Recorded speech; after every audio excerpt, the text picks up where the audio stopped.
আসন্ন বিধানসভা নির্বাচনকে মাথায় রেখে মুর্শিদাবাদের রানীনগর বিধানসভা তৃণমূল প্রার্থী আব্দুল শৌমিক হোসেনের নির্বাচনী প্রচারে এদিন রবিবার ইসলামপুরে একটি রোড শো করলেন ঘাটাল লোকসভা কেন্দ্রের তারকা সাংসদ অভিনেতা দীপক অধিকারী ওরফে দেব। এদিন শতাধিক কর্মী নিয়ে ট্যাবলো করে নসিপুর ফুটবল ময়দান থেকে গোটা ইসলামপুর ঘুরে চক কালীতলায় শেষ হয় এই রোড শো। রবিবারে ভোট প্রচারে ময়দানে ঝাঁপিয়ে পড়তে দেখা গেল তৃণমূল সাংসদ আবু তাহের খানকে। তিনি বলেন, তৃণমূলের জয় শুধু সময়ের অপেক্ষা। এদিনের রোড শো প্রসঙ্গেও তিনি বলেন, স্বতঃস্ফূর্তভাবে মানুষের ঢল যেভাবে নেমেছিল সেটাই ভোট বাক্সে প্রতিফলিত হবে বলে আশাবাদী তিনি। এদিন সংবাদ মাধ্যমের মুখোমুখি হয়ে মুর্শিদাবাদ লোকসভা কেন্দ্রের সাংসদ আবু তাহের খান আর কি বলেছেন শুনুন। দেখুন, শুধু ভোটের অপেক্ষা, দিনের অপেক্ষা। আগামী 23 তারিখ নির্বাচন, 4 তারিখ গণনা। তা আমরা আশাবাদী এবং ইতিমধ্যেই বাংলার সরকার তো গঠিত হবেই। মমতা বন্দ্যোপাধ্যায় চতুর্থবারের জন্য বাংলার মুখ্যমন্ত্রী হচ্ছে, এটা শুধু সময়ের অপেক্ষা।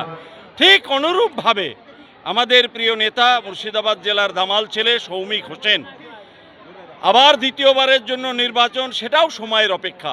4 তারিখ গণনা এবং নিশ্চিত থাকবেন যে জনজোয়ার, মানুষের যে সমর্থন, মানুষের যে ভালোবাসা, আজকে আমাদের সম্মানীয় দেব অধিকারী এসেছিল তার র্যালিতে আজকে হাজার হাজার মানুষ যেভাবে জনতার ঢল নেমেছিল, আমরা আশাবাদী সে নির্বাচিত হবে এবং অবশ্যই এই রানীনগর বিধানসভা আবার তৃণমূল প্রার্থী শৌমিক হোসেন শুধু সময়ের অপেক্ষা, নির্বাচিত হবেই হবে, আপনারা জেনে রাখুন। তবে এদিনের এই মেগা রোড শো ঘিরে কটাক্ষ করতে ছাড়েননি বিরোধীরা। তারা বলেন, এই মেগা র্যালি ভোট বাক্সে কতটা প্রভাব ফেলবে তার পরিচয় 4 মেই পাওয়া যাবে। মুর্শিদাবাদের ইসলামপুর ঘুরে রতিন সিংহ রায়ের রিপোর্ট, টাইমস 14 বাংলা।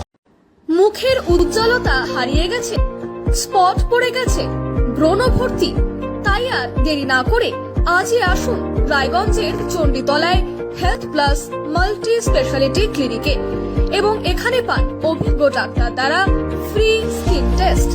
আরো বিস্তারিত জানতে যোগাযোগ করুন 96748956169 এই নম্বরে।